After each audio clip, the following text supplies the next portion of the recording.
আপনার কোশ্চেনটা ঠিক না, আমি কক্সে যাই না, আমি বাংলাদেশের কক্সে যাই না, ওটা মালদ্বীপ। আপনি যে ভিডিওগুলি দেখেছেন সমুদ্র সৈকতে বিচে পানির ভিতর, ওগুলি হচ্ছে মালদ্বীপের এরিনা বিচে। সো আমি এই আগামী 5 বছর কক্সবাজার যাই। আমরা যেহেতু শিল্পী, একজন শিল্পীকে যেভাবে মানে যে পরিস্থিতিতে মুস্তাফা পড়েছিল, এটা একটা অত্যন্ত দুঃখজনক ঘটনা।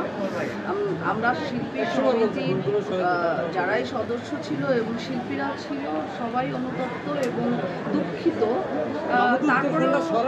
তারপরেও বলবো যে বিষয়টা যেহেতু আমরা শিল্পী ছিলাম, একটু কনসিডার করা যেত। আমি মোবাইল চার্জ ফ্রেম নষ্ট করি না, এইটা আবার উঠে দিছি।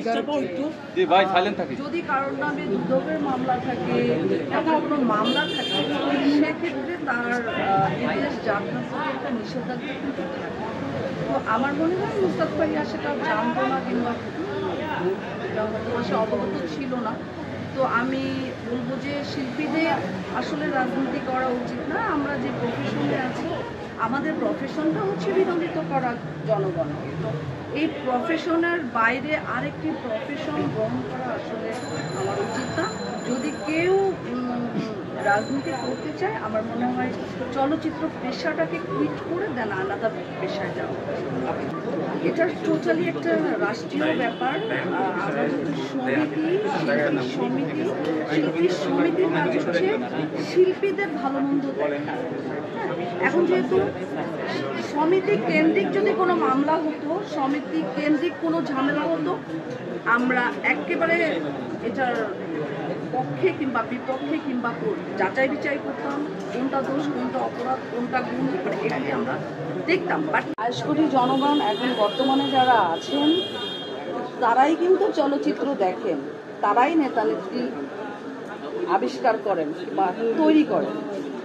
তো সেক্ষেত্রে আমি বলবো যে শিল্পীদের অ্যাকচুয়ালি শিল্পচর্চায় নিজেকে নিয়োজিত রাখা উচিত।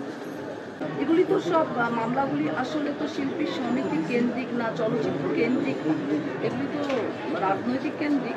সো এই ব্যাপারে আর কোনো খারাপ শুনেন, আমরাও হয়তো একটু প্রতিবাদ করতাম, মানে প্রতিবাদ বলতে আমরাও একটা উদ্যোগ নেওয়ার করবে না, কিন্তু একজন নায়িকা কিংবা একজন অভিনেত্রী যখন একটা কিছু করবে, একটা বাইট দিবে কিংবা কোনো একটা বার্তা দিবে, সেটা খুব সাদরে কুইক জনগণ গ্রহণ করবে। সেক্ষেত্রে অবশ্যই বিচক্ষণতার পরিচয় আমাদের শিল্পীদের দেওয়া উচিত। আর যাদের নামেই আমি বলবো যে